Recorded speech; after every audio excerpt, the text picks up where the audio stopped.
Hello, my name is Tawana Brown, and I serve as the Assistant Director in Parent and Family Programs. I just want to thank each of you for joining us for our webinar Wednesday.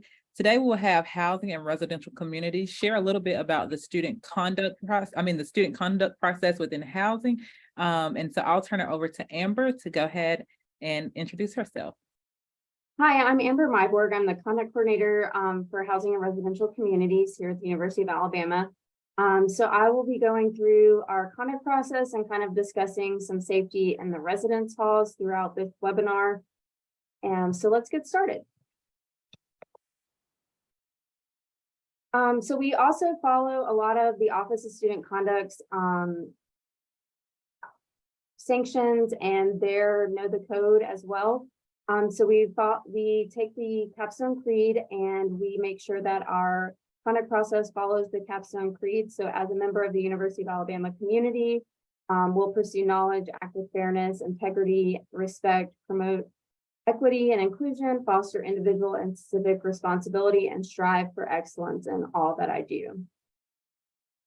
So our common violations that we see here in the residence halls are alcohol, vandalism, noise, complicity, appliances, safety hazards, blocking egress, university property and furnishings, and trash regulations.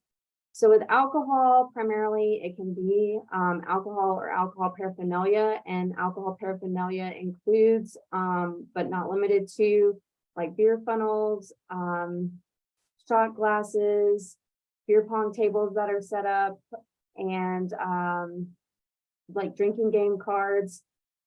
Vandalism, of course, that usually speaks for itself. It's any kind of destruction that is done to the residents or inside the residence hall, such as breaking doors, holes in the wall,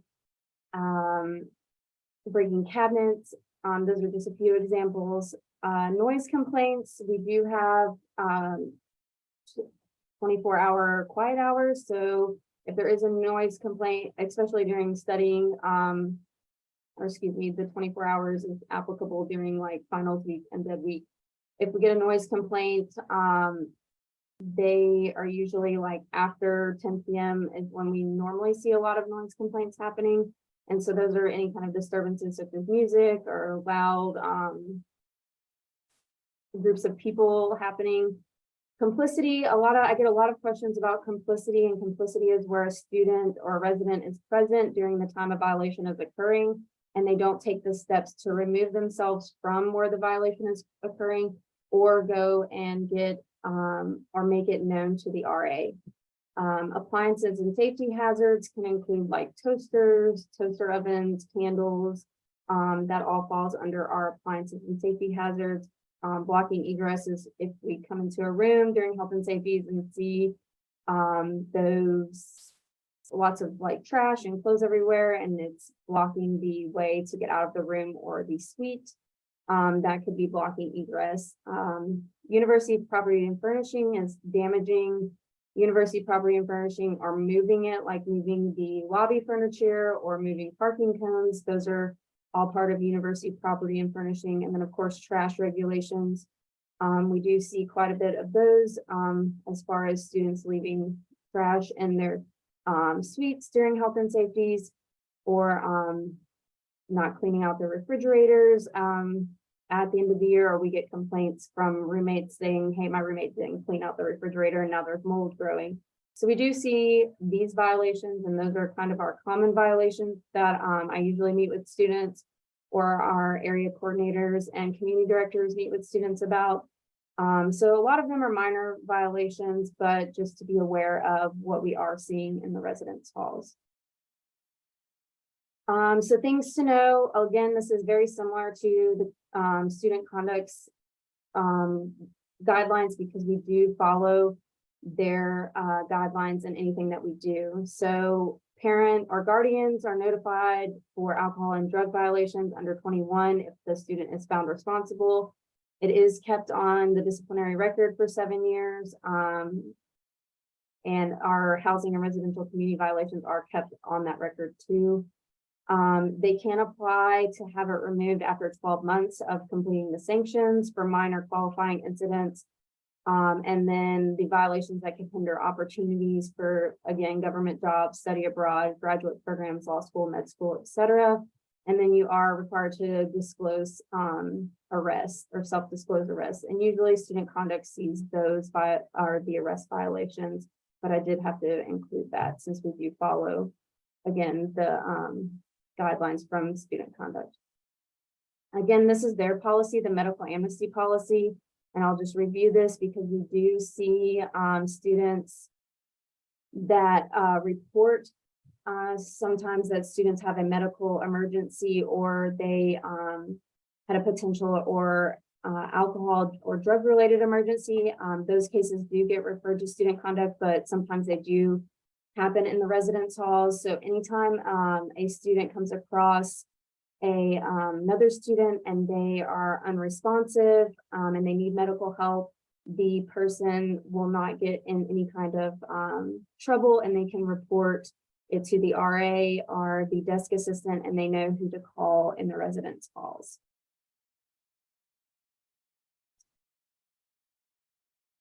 Oops.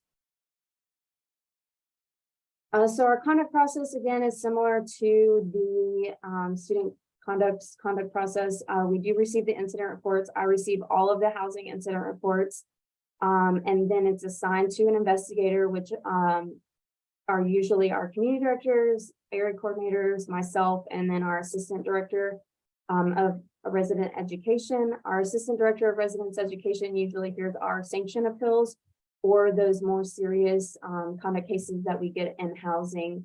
I typically hear the vandalism cases, and I do hear second level alcohol violations within the residence halls or any kind of second level violation. So if they have another trash violation, I will hear that case as well. Our area coordinators and community directors typically hear our first time alcohol offenses or first time violations as well.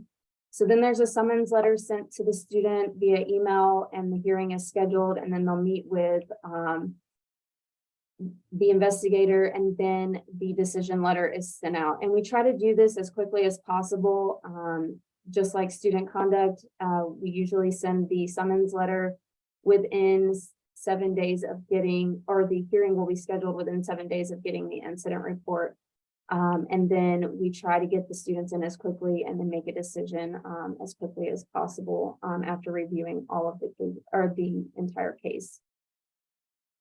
The meeting with the investigator, again, this is similar. We review the student's rights, we review the incident report with the student, we talk about the violations, and then if preponderance is seen, then we inform the student of sanctions. And typically we try to let the student know what their sanctions would be if we are finding them responsible. And then we do talk about the process if we find them not responsible, which is usually sending them a letter saying, hey, you're found not responsible for the alleged violations. And then the student doesn't have to do anything.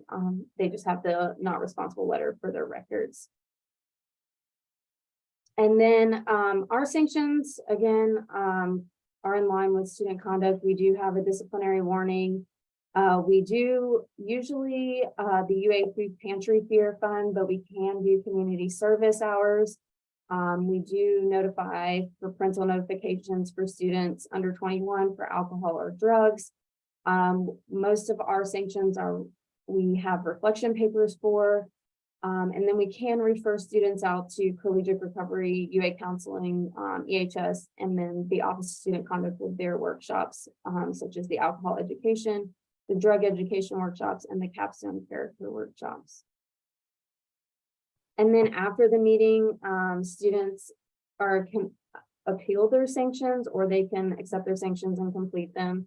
If they appeal them, they can ask for a sanction review. And again, that usually goes to our Assistant Director of Residence Education. He hears the appeals for our sanctions, or they can ask for a formal hearing. Usually for our housing violations, most students just ask for a review of sanctions so they can meet with the Assistant Director of Residence Education. We don't usually have formal hearings, but that is an option for housing sanctions. So again, we do follow the process that student conduct has laid out for us. Some facts, I do get a lot of inquiries during registration about holds, because I do have students that do fail to appear. So if the student does fail to appear, they can call and reschedule their meeting anytime with the hearing officer or conduct investigator rather. And they just reach out to them via email usually, or they'll call my office and I can reschedule my personal appointments, but they'll have to reschedule whoever their conduct investigator is via email or call their office. The hold does prevent the student from adding or dropping classes, and it can remain indefinitely until that student attends that meeting. And also a hold can be placed during incomplete sanctions. There in the sanction letter, there is a due date that says when all sanctions are due by.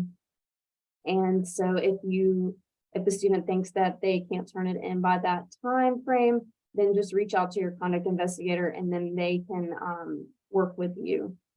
And usually for housing, student conduct housing holds, they'll reach out to me if they see a hold on their account, the students will, and then I'll direct them in the right direction. And so some safety tips for the residence halls, just mainly making sure if the student lives in a suite style dorm that they're locking their doors, because we have had instances where students are like, well, someone came in my room and did X, Y, and Z. But unfortunately, if they're not locking their suite door, they can be liable for the damage if we can't find the person who went into their suite. If they were to damage them, anything in the suite or take something from the suite. So just make sure that they're locking the suite doors. Those are some safety tips. And just, we try to help students. So if they do have any questions, please contact my office and I'll be glad to help in any way possible. Thank you for letting me present today. Thank you so much, Amber. This was all helpful. Parents and family members, like Amber said, if you have any questions, please feel free to reach out to her or reach out to our office. We will be willing to connect you. But we hope this has helped you understand what this conduct process looks like in the residence hall. And as your student is here or planning to come here, you're able to have a little bit more clarity. So thank you again, and Roll Tide, and make sure you go back and watch our previous webinar Wednesdays that we've recorded with student conduct. Thank you.